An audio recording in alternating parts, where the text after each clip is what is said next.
मी blogging करतो, video बनवतो. आता तुमचा पण व्हिडिओ घ्या म्हणलं. इथं संविधान चौकामध्ये मामा आंबे विकतात. पेपर आंबा आहे मामाकड. Hello guys, welcome back to my new blog. तर आज मी चाललो आहे आंबे आणायला, कारण घरी रस करायचे.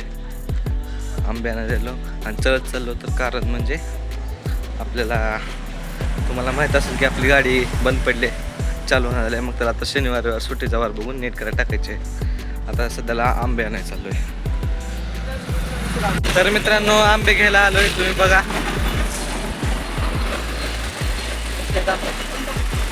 कोणते कोणते कोणते आंबे त्याला पेपर बदाम म्हणतात. कशासाठी चालतात का? रस खाणं सगळं जमलं. नंबर कसे एक रस. कसे तुम्ही कोणत्या इलायचे बोंड टाकले की परत डबल याल तुम्ही रस. कसे 100 रुपये किलो. 1.5 किलो द्या. मित्रांनो बघा, आंबे घेतले. पेपर आंबा आहे मला.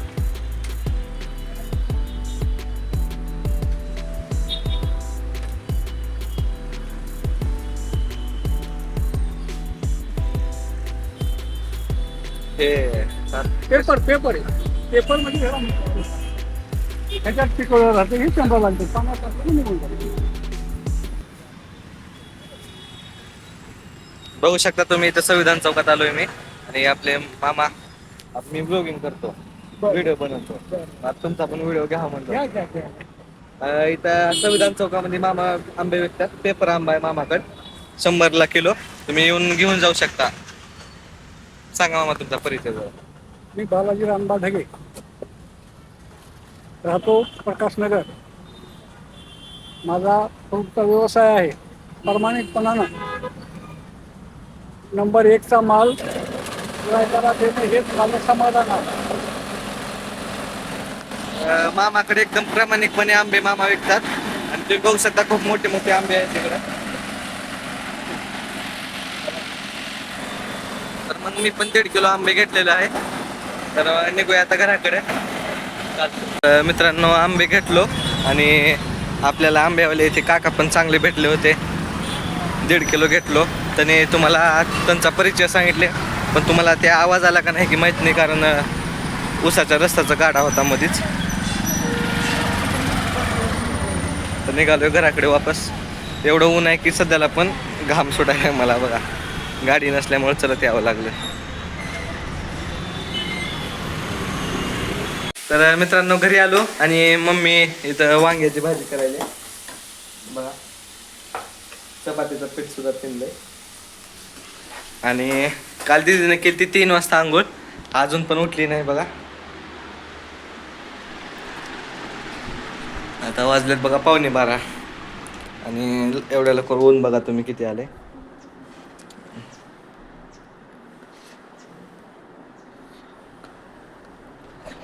मी तर फार घामाजून गेलो बघा, किती घाम आले.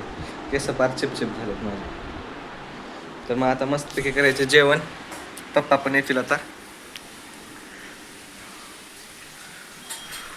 मग आपल्याला ते आपण जिथं आंब्याने गेलतो तिथं मामा पण चांगले भेटले. त्यांना म्हणलो मी तुमचा परिचय द्या. त्याने तुम्हाला सांगितले त्यांचं नाव, त्याने कसला व्यवसाय करतात, सगळं सांगितले. A few moments later. तर मित्रांनो, दुपारचं झोपलो होतो आणि आत्ता उठलो. आणि उठल्यावर कळालं की जेव्हा मी झोपेत होतो तेव्हाच मेकॅनिक येऊन गाडी घेऊन गेलाय. गाडी येईल हा संध्याकाळी किंवा मग उद्या. मग गाडी नीट होईल व्यवस्थितपणे.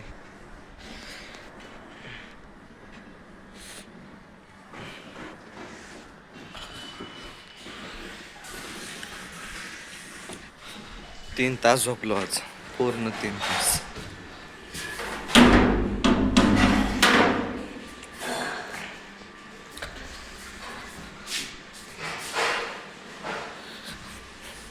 आय होप की मित्रांनो तुम्हाला आजचा ब्लॉग आवडला असेल.